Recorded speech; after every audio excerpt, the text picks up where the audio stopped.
Welcome to the S-Man Storybox podcast and stories telling. Dive into captivating stories filled with life lessons, love, friendship, family dynamics, and emotional twists that resonate deeply. From scandalous dramas to spiritual wisdom, we deliver insights to inspire, heal, and transform. Here's what we offer: heartfelt tales and life lessons, stories that inspire and transform wisdom, true stories, twists of life and love, emotional journeys that move the soul. Whether you're looking for motivation, life advice, or just a great story, this is your storytelling haven.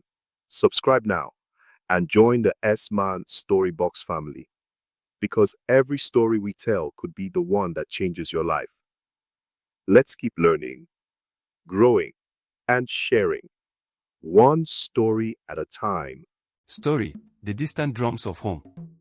Once upon a time, in the lush and rolling hills of West Africa, two families lived side by side, the Momo family and the Musa family. While they were neighbors in their homeland, each faced a different journey abroad. The Momo family had lived overseas for more than a decade, while the Musa family had only recently emigrated to the Western world. Despite their shared heritage, each family experienced struggles in passing on African culture, tradition, and discipline to their children. The Momo family lost rhythms. Background: Mr. and Mrs. Momo left Africa 15 years ago in search of better economic opportunities. Their children, Oma, Kofi, and Yo, were all born in the Western world. Over time, the Momo parents found themselves working long hours and devoting less time to fostering the traditions, language, and stories they had grown up with. They promised themselves they would teach their children their cultural values one day, but that they never seemed to come. Challenges: Language barrier. Although both parents could speak an African language fluently, they communicated with their children primarily in English, the local language where they lived. The children never learned to speak or understand their mother tongue, making it difficult for the grandparents, during rare visits, to communicate with the grandchildren. Cultural disconnect. Oma, Kofi, and Yo became accustomed to Western holidays and celebrations without understanding the importance of African festivals and traditions. They would rather attend Halloween parties or summer camps than engage in dances or African storytelling nights that their parents sometimes tried to organize. Lack of respect and discipline. In an effort to give their kids freedom, Mr. and Mrs. Momo allowed them to avoid chores and do as they pleased. Over the years, the children grew into teenagers with little regard for household rules or extended family obligations. In the eyes of Mr. and Mrs. Momo, the children seemed to have no respect for authority, something that was deeply troubling to them as Africans who believed in communal respect and reverence for elders. Turning point. One day, an urgent phone call arrived from the Momo grandparents in the village back in Africa. The elderly grandfather was gravely ill, and the Momo family needed to visit home. When they arrived, the children found themselves in a world completely different from their Western life. The warm nights were filled with the pounding of drums, the air fragrant with spices. Grandmothers told legends around the fire, uncles pounded yam in large mortars, and neighbors greeted one another with hearty handshakes. At first, Oma, Kofi, and Yo were resistant. They complained about mosquitoes, the lack of internet, and the inconvenience of daily chores. But slowly, they were enchanted by the sense of belonging, the laughter of cousins, and the respect the community showed for their ailing grandfather. They started learning words in their parents' language. They also helped fetch water from the well and served their elders at family gatherings. Lessons learned.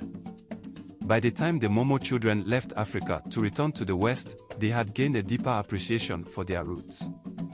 Although they still valued their Western life, they now understood that their African heritage was a treasure that they could blend into their daily routines. Mr. and Mrs. Momo returned determined to maintain a consistent schedule of cultural practices. Friday nights became storytelling nights, and certain meal times were dedicated to eating African dishes while speaking phrases in their ancestral language. The Musa family, preserving the flame. Background. Meanwhile, the Musa family, Mr. and Mrs. Musa, and their children Aisha and Malik had only recently moved overseas. In Africa, the Musa household was known for strict discipline and an emphasis on tradition. They prayed together every morning, held family story sessions on weekends, and taught their children to greet elders and neighbors politely. Challenges: adapting to the new environment. Though the Musa family arrived with strong cultural foundations, adapting to Western schooling and work schedules left them with less time for their daily routines. Aisha and Malik found themselves bombarded by Western pop culture, TV shows, music, and peer pressure that seemed so different from what they knew. Balancing respect and independence, the children, excited by their new freedoms, began testing boundaries. They wanted to dress like their peers, speak slang instead of their mother tongue, and sometimes skipped prayers to hang out with friends. Fear of losing culture. Mr. and Mrs. Musa worried that if they loosened their expectations too much, their children would eventually forget the discipline and communal ethos they had cherished back home. Family strategies. From the start, Mr. and Mrs. Musa took proactive measures to preserve their culture. Consistent communication. They reinforced that speaking their mother tongue at home was mandatory, explaining that if you lose your language, you lose your identity. Cultural days. Every Saturday, they cooked traditional meals and taught their children the history behind each dish, the significance of spices, and the cultural stories passed down from their ancestors. Family visits. Although they could not visit Africa often, they regularly made video calls to grandparents and relatives back home. This helped the children stay connected to their larger family network and see the importance of respect for elders. Over time, these intentional actions paid off. Even though Aisha and Malik embraced some aspects of Western culture, they retained a healthy respect for their heritage, greeting their elders and willingly helping with chores around the house. What needs to be done? Both families realized that preserving African culture and instilling discipline in children who grow up in the West requires conscious effort. Here are the steps they discovered. Language preservation. Speak the mother tongue at home and encourage children to learn it. Language is a vehicle of culture, carrying values, stories, and perspectives. Cultural activities and stories incorporate dance, music, drumming, storytelling, and proverbs into daily or weekly family routines. Children often learn best through engaging experiences. Respect for elders. Teach children the importance of greeting elders and offering help without being asked. This respect can be demonstrated through small acts, like serving elders first at meals or letting them speak before responding. Shared family responsibilities. Give children age-appropriate chores.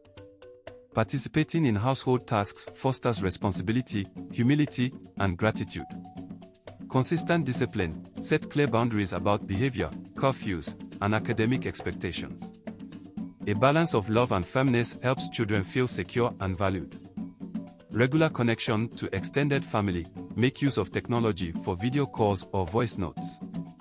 Plan visits to the homeland if possible, so children can experience festivals, languages, and the realities of village or city life in Africa.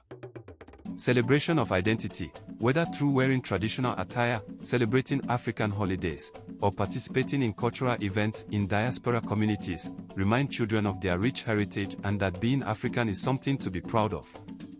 Conclusion. Though the Momo and Musa families had different experiences, they learned the same lesson. Immersing children in African culture while living in the Western world requires deliberate effort and consistency. When parents commit to preserving language, traditions, and values at home, children learn to embrace their dual identities with confidence and respect. Above all, the resonating drumbeat of African culture reminds them that no matter how far they travel, their roots run deep, and those roots can guide them to become respectful, disciplined, and proud heirs of Africa's vast heritage. Hit subscribe and turn on those notifications because there's so much more to share, and I want you right here with me for every lesson and twist along the way. Thank you for being here. Thank you for listening. And most of all, thank you for being part of the S-Man Storybox family. Let's keep learning, growing, and sharing one story at a time. See you in the next video.